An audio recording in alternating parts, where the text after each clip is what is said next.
The search for a new leader at Jacksonville Transportation Authority has taken an unexpected turn. As outgoing CEO Nathaniel Ford becomes a finalist for a top transportation job in Texas, media outlets there are revisiting years of spending controversies that first surfaced here in Jacksonville. Nat Ford, the CEO of the city's Transportation Authority. He's in charge of buses, the ever unpopular Skyway, and St. John's River Ferry. But when it comes to doing business, records show the executive rarely, if ever, uses any of them. But he is a frequent flyer. And while Ford jet sets, an Action News Jax investigation found that locals are using public transportation less and less often, too. We pulled the numbers. According to the American Public Transportation Association, ridership is down almost half since the pandemic. And JTA's numbers show the agency sometimes fails to meet its own on-time standards. And while ridership dwindles, Action News Jax found the man in charge is often missing too. Was this information widely known by local residents? Were enough questions asked about how public money was spent? And what does accountability look like when public officials move on to new positions? Ford's travel records. Since 2016, Action News Jax Investigates found Ford took 140 trips on the public dollar. He's spent more than $40,000 just on D.C. travel alone. And he doesn't only jet set to domestic locales. He's stamped his passport at least a dozen times, hitting Berlin, Barcelona, and London just this year. All those miles add up to more than $189,000, a bill footed by you, the taxpayer. Investigations over the past several years questioned travel expenses, hotel stays, and other purchases made with public funds. While Ford has defended those expenditures as legitimate business expenses, the controversy has sparked ongoing debate about transparency, oversight, and accountability. I'm Nat Ford. We asked Ford for a sit-down interview to talk about his travel. He declined, so we caught up with him at a press conference. We want to talk to you about your travel. Can you explain why you're out of town so frequently? Well, I don't know if so frequently is the way to describe it. But not counting personal vacation or holidays, we found Ford is out of town an average of twice a month for multiple days each time.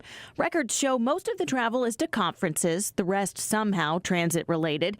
Even a JTA spokesperson says the Conference of Mayors or the sister city's delegation to Johannesburg, South Africa. I'm a high energy individual, so in addition to the travel and I'd say the national associations I'm leading, I'm sitting at the table with those decision makers and those influencers that are making policy decisions around transportation. And we found he is being paid well to do that. In addition to his $189,000 travel tab, Ford makes almost $460,000 a year. That's more than President Joe Biden makes, and significantly more than the top transportation executives in Chicago and New York City make, two of the largest public transit systems in the U.S. And that doesn't even include his upcoming yearly bonus of almost $92,000, or his annual cost of living adjustment set to be at least $13,000 on top of that, or his $50,000 a year deferred compensation, or his $1,000 a month allowance for his personal vehicle. I'm doing everything within my power, 24 hours a day, 7 days a week, to support the citizens in this community, and that record is pretty clear and evident. Except with ridership down, questionable on-time rates, and more than generous spending on executive travel, we still had questions, and Ford didn't want to answer them. The Emerald Trail Community Service. This is important. This is important, though. But I think I've got other But people. ridership is down. Ridership is not recovered from the pandemic.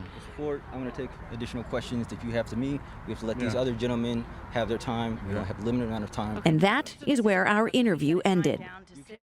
I've been digging into JTA since June, but over the weekend, the agency came back with data saying that ridership this year is about 12% higher than last year. And that's true. Last year was down almost 47% from pre-pandemic numbers. This year, it's only down 43%.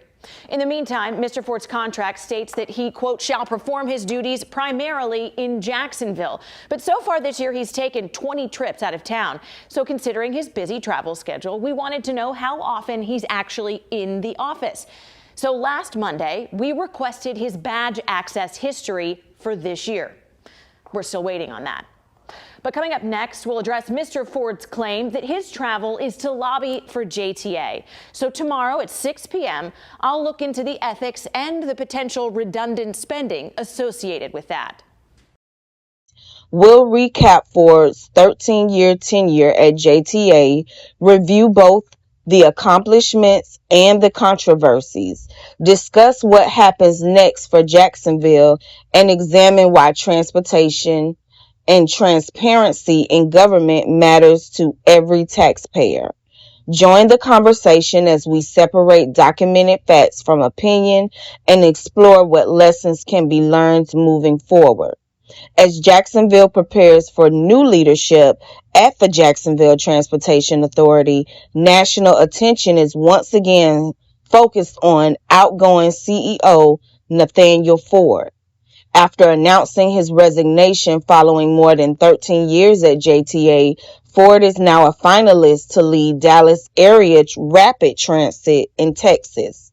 But before any decision is made, Texas media and transit officials are taking a closer look at spending controversies that first made headlines right here in Jacksonville. Jake, it seems the board still has a lot of disagreements to work out. Yeah, really the only thing the full board was in agreement on is that the new search committee they'll convene will consist of all 7 board members. Just about every other topic beyond that generated disagreement. The JTA Board of Directors has less than 90 days to find a new CEO to replace outgoing CEO Nat Ford or be left without a top leader. The board agreed to commission a search committee that will be comprised of all 7 board members, but that's where the agreements ended. Board Chair Andra Wallace pushed for the agency to hire a search firm to help find a new CEO, arguing it would make potential candidates more likely to apply. And it basically shields us in making sure that the evaluation process has been done in a deep political process. But other members like Max Glober argued the agency shouldn't spend an estimated $150,000 to $200,000 on a search firm, given JTA's recent financial struggles. I would not be inclined to support that in a year where we're furloughing our people. Board members also had varying opinions on whether to simply pick a search firm or engage in a competitive process, which could add extra time to the overall search. Board member Jonathan Valancourt took issue with the list of firms presented to the board as possible quick hire options, pointing to language they used touting their success in hiring diverse candidates. I don't want a search firm that's going to tip the scales one way or the other because of something else other than the character of the person.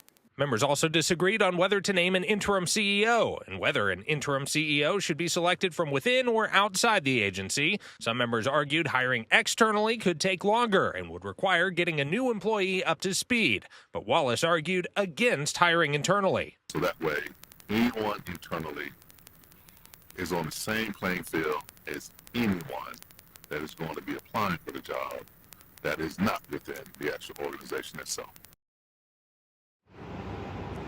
Now, as far as a preliminary timeline goes, JTA's general counsel suggested the board make a decision on hiring a search firm by the end of next month, with the aspirational goal of naming a new permanent CEO before the end of the year. For local coverage you can count on live in La Villa, I'm Jake Stofan.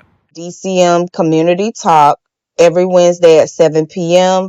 We'll be going over the timeline and discussing what Jacksonville residents have known, review both the successes and the concerns from Ford's tenure, and ask what this means for the future of public transportation leadership in our city. Stay with us as we break down the facts, provide context, and invite you to join in on the conversation.